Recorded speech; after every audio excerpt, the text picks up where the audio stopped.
Hello, welcome back to my haunted library. It's Regina.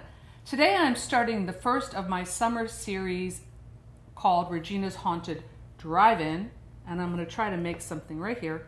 I'm going to be doing, maybe once a week, I'm feeling that ambitious that I think I can pull it off, to watch a sleazy drive-in horror film, and if there's a book tie-in, to do that too. So I'm going to start that today. So I wanted to talk a little bit about the drive-in and how much that was a big part of my life, and how I'm really glad that I got to experience this really kind of piece of Americana that no longer exists.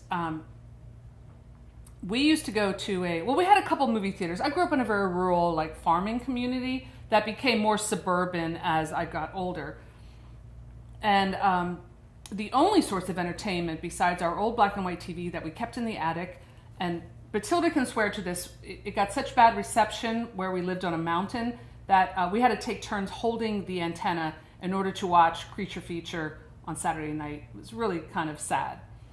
But going to the movies was a different story. And that really shaped my imagination and my world and just my love of movies. And I was lucky that I grew up in a time where movies were really amazing.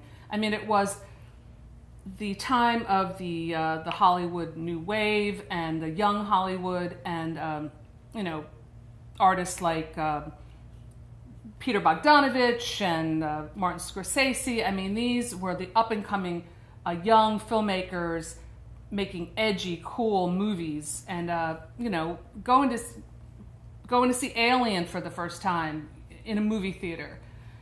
This is all something that's part of my life that I'm very, very grateful for. And it really did form my appreciation for horror in horror books and horror films. But going to the drive-in was kind of a different experience, because you would go to the drive-in to kind of just hang out with your friends, and we would have almost every weekend drive-in parties, which consisted of one of us, because the drinking age in Jersey was 18 at the time. Whoever had either an ID or a fake ID who was 18 would drive to New Jersey, fill the trunk up with beer or whatever, and drive back to Pennsylvania. And then one of us, it was usually not me, but one of my friends whose parents would have a big suburban boat kind of car, would drive in by herself, and then the rest of us would sneak in through the fence where someone had cut a hole, and we would stay all night drinking beer, having fun, watching horror films all through the night. And as the night wore on, the horror films became more dirty and very sleazy. So I do remember quite a few of these horror films that left a permanent mark on my psyche. And, it didn't do anything bad, of course, but, that it did stick with me. So in honor of those times and those films, I'm going to be doing the sleaziest type of horror films this summer. So I hope you stick around and enjoy it. In preparation for tonight, popcorn. It's a little lame because I bought it at the store, but I did buy myself a wine slushie at my wine store, and it's delicious. It's really good. So hopefully I won't get drunk on that as we go on. But I'm prepared to talk about my first film for this series, and that is The Funhouse. Now, I know for a fact I did not see this movie in the drive-in, but I did see it probably on VHS or something. It came out in 1981, which is around the time that I graduated from high school in 1981, or 80, and but I know I didn't see it at the drive-in, but I did see it years later. So this is the film that we are going to look at tonight, and the book, because we also have a book version of it by none other than Dean Koontz. So let's talk about it. So The Funhouse, also released as Carnival of Terror. Now this movie didn't do so well, so maybe they tried it again with a new name. But it was released in 1981, an American slasher film directed by Tobe Hooper, who directed The Texas Chainsaw Massacre, which is a great film, and I did see it in the drive-in for the first time when I was about 16, and it completely traumatized me. So this screenplay was written by Larry Block and starred Elizabeth Berridge. Now, when I was watching the film, I'm like, looking at this young actress, and I'm like, I know her. What do I know her from? She played the wife of Amadeus in Amadeus. Remember, like, Wolfie, Wolfie. She was really cute, and I guess she went on to do other movies, but I don't really remember her being in like big films, but I do remember her. Kevin Conway, who I've seen many times, William Finney, others, and Sylvia Miles in a really, really sleazy role with a great immortal line that I'm going to cut to right now because it's so great. Don't come back or I'll break every bone in your fucking bodies. Do you guys remember Sylvia Miles from Midnight Cowboy? The blonde that he picks up on like Park Avenue or something. She's got the poodle. And she's like, I'm one hell of a gorgeous chick, you Texas Longhorn ball. It's so good. She plays a fortune teller named Xena, I believe, who has this really awful scene with the monster boy. This sex scene that just, I felt really dirty after it. I wanted to take a shower. And speaking of showers, the movie begins with a shower scene.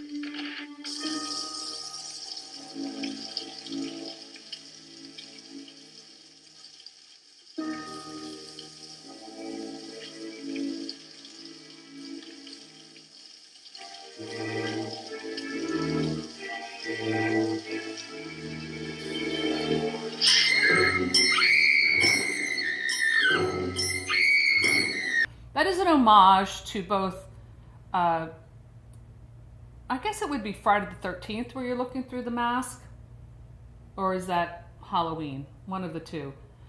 And Psycho.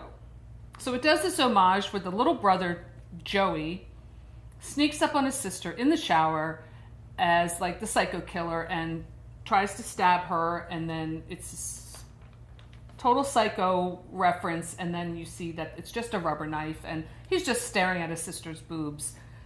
You know, it just reminded me, like in the 70s, guys, or in early 80s, late 70s, whatever, through the 80s probably. I mean, it really was a different time. So the movie has a very thin plot. It's about 4 teenagers who become trapped in a dark ride at a local carnival and are stalked by a deformed killer inside. And that's pretty much it. And the script itself probably ran like 10 pages. And Dean Koontz, who at the time was writing under his pen name Owen West, was given the job to write the novelization of this pretty lame screenplay. So as I'm reading the novel, this is actually the novel with Dean Koontz's name on it, not Owen West. In the afterword of this book, Dean Koontz does discuss the whole process of writing this book and how he had to take a very thin movie and turn it into a novel. And I really got to hand it to the guy. You know, I read Dean Koontz's book here not too long ago called Writing Popular Fiction, where he very honestly discusses writing in different genres. So I don't know a lot about Dean Koontz. I mean, honestly, Edward Lorne's channel, which I'll link below, he is the one that reminded me about this book in one of his recent videos. He seems to know a lot about Dean Koontz, and so if you want to know more about him, check out his channel. So, I mean, I've read Dean Koontz, but I'm not an expert by any means, and I've really only read more of the early stuff. But from reading this book and just from reading some of his early stuff, I really get the impression that Dean Koontz was a genre writer, meaning whatever was popular, he wrote in that genre. Some people might call him a hack. I would call him a professional. And after reading his book, I had a lot of respect for him because the guy worked his butt off. He wrote science fiction when that was popular. It seems like in the last 20 years or more, he's written mostly in the mystery genre, like the James Patterson type of mystery, because that is what's been popular for the longest time. But when horror was popular, he wrote horror. When gothic romance was popular, he wrote that. In fact, he talks about that in his book, how he just like would whip up a gothic romance like in a week to pay the bills, you know? So I have a lot of respect for him. And the fact that he turned that film into this gives me even more respect for him, because he really does make a great story out of this. So in his book, I mean, basically the movie is just about 4 teenagers and little Joey, little pervy Joey, go to the carnival, and there is a creepy barker there, and this creepy guy who is doing the running the girl through with a sword in the box, like Marco the Magician. And then there's the creepy fortune teller played by Sylvia Miles, and a creepy funhouse. And the teenagers decide to get high and go hang out in the funhouse and make out and maybe spend the night in the funhouse. That's basically the story. And then this evil kind of demon boy who's like I guess he's kind of like a deformed freak. I mean, it's really, really politically incorrect all the way around. He's got kind of something like 2 faces kind of joined. And they do have something that looked authentic. I don't think it was a mask. In the movie, there is like a 2-headed cow in the freak show. That kind of freaked me out. So at this time, there was still kind of freak shows were still kind of like, I guess, socially acceptable. And in fact, I remember going to, back in, God, it must have been in the early 80s, going to Coney Island, and there was a freak show, and I wouldn't go in because I don't like that kind of stuff. I mean, I love horror films, but I don't want to see it in real life. But my husband did go in, and he actually knew the guy who was the human, I don't know, he was nailing nails into his nose, was the guy he went to art school with. So, go figure. Anyway, so the kid who is in this like Frankenstein costume, and that's in the book and in the movie, when he takes the Frankenstein mask off, he is this like horribly deformed, I don't know, like spawn of Satan, I guess he's supposed to be.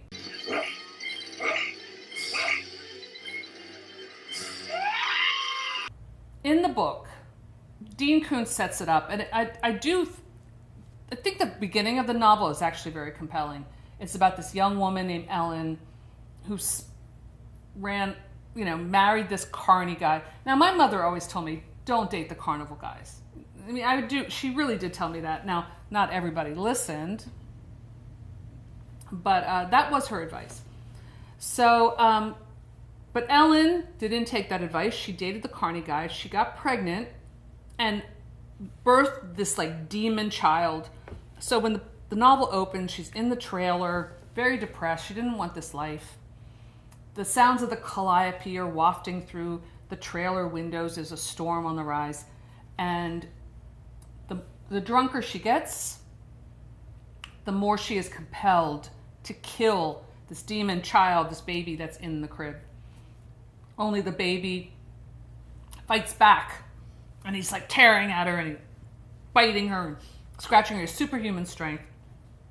She's having like a fight to the death with this demon child. So her husband comes home, sees that she killed the child, and beats her up and kicks her out of the trailer and tells her never to come back. And then he starts to plot his revenge. And every time the carnival comes to town, he's looking for her future children, the one that she has after she leaves him, which is a little bit of a strange kind of story idea. But, it's like the carnival goes through all these different towns, so he's always on the lookout for her children. So flash forward like 16 years, she has a daughter. So there's a whole story about the daughter gets pregnant. The boyfriend is a real jerk, so she decides she wants to have an abortion. The mother agrees because anything that the daughter's going to produce is going to be like the spawn of the devil. She's really religious, kind of like Carrie's mother. She helps her daughter get the abortion, but then she's just like, you're dirt to me.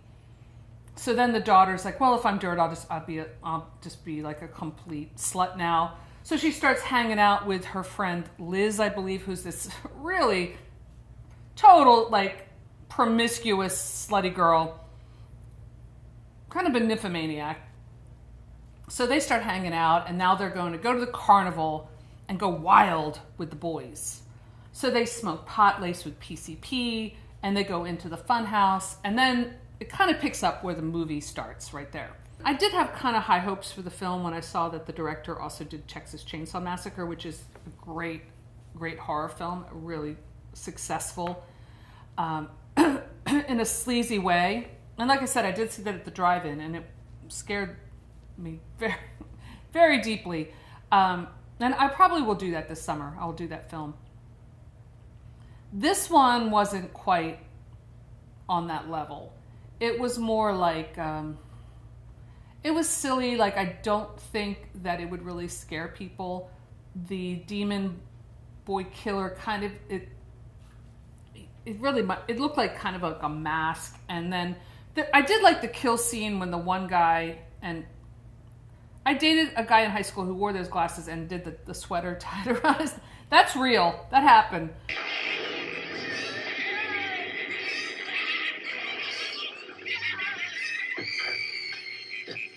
A funhouse is a great setting for any kind of horror, you know, because it's dark.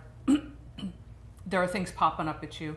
And I do remember as a kid going into funhouses like this. We would have a carnival that came to town, and you know, it was kind of fun to go into this dark cave, and you get to, like, you know, snuggle with your date and pretend like you're scared and when a spider pops out. So I would say the film is fun if you're just looking for kind of like a sleazy, fun nostalgia piece.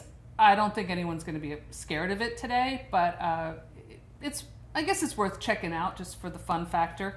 And the book, The Funhouse, I thought was pretty good for like a sleazy, fun read that you can knock off in a weekend.